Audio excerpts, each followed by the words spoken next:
नमस्कार, आपण पाहत आहात एल्गार न्यूज महाराष्ट्र। गेली 12 वर्षे आरग आणि परिसरातील मुली आणि महिलांना स्वसंरक्षणाचे धडे देत 1 रुपयाही फी न घेता मोफत कराटे क्लास चालवणारे कराटे फायटर प्रशिक्षक कलगोंडा पाटील यांचा जिल्हा पातळीवर भव्य सत्कार करण्यात आला। महिला सबलीकरणाचा कार्यक्रम अत्यंत उत्कृष्टरित्या पार पाडल्याबद्दल सांगलीचे जिल्हाधिकारी डॉक्टर मैना घोष आणि अशोक काकडे साहेब यांच्या शुभ हस्ते पाटील यांना सन्मान चिन्ह देऊन गौरवण्यात आले।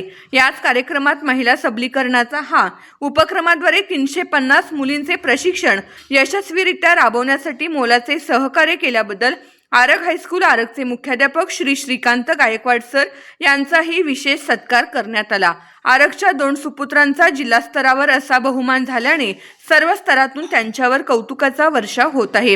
एकीकडे कलगोंडा पाटील यांच्या 12 वर्षाच्या अखंड सामाजिक कार्याची आणि महिला सबलीकरणाच्या प्रयत्नांची दखल घेत जिल्हा प्रशासनाने घेतली असताना दुसरीकडे स्वतःच्या गावात मात्र त्यांची उपेक्षा होत असल्याचे समोर आले आहे। जिल्हा पातळीवर एवढा मोठा सन्मान मिळत असताना गावात मात्र लोकप्रतिनिधी किंवा स्थानिक प्रशासनाकडून अशा निस्वार्थी कार्याचे साधे कौतुकही केले जात नसल्याने कलगोंडा पाटील यांनी जाहीर खंत व्यक्त केली आहे। गेली 12 वर्षे मी कोणत्याही आर्थिक अपेक्षेविना मुलींना सक्षम करण्यासाठी मोफत प्रशिक्षण देत आहे।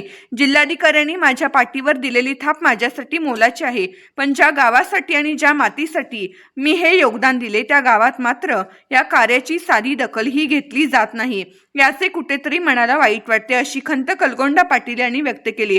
कलगोंडा पाटील यांनी आरगमध्ये निर्माण केलेला हा पॅटर्न हा संपूर्ण जिल्ह्यासाठी आदर्श ठरत आहे। आजच्या काळात महिलांच्या सुरक्षेचा प्रश्न ऐरणीवर असताना त्यांनी शेकडो मुलींना आत्मसंरक्षणाचे धडे देऊन आत्मनिर्भर बनवले आहे। त्यांच्या या कार्यात आरग हायस्कूलचे मुख्याध्यापक श्रीकांत गायकवाड सरांचेही नेहमीच मोठे सहकार्य लाभले आहे। जिल्हा स्तरावर आरग गावाचे नाव उंचावणाऱ्या या दोन्ही व्यक्तिमत्वांचे सर्वत्र अभिनंदन होत असले तरी कलगोंडा पाटील यांनी व्यक्त केलेली खंत गावातील स्थानिक व्यवस्थेला विचार करायला लावणारी आहे। गावातील गुणीजनांचा सन्मान गावातच आधी व्हायला हवा, अशी भावना आता आरगमधील सुजाण नागरिकांमधून व्यक्त होत आहे।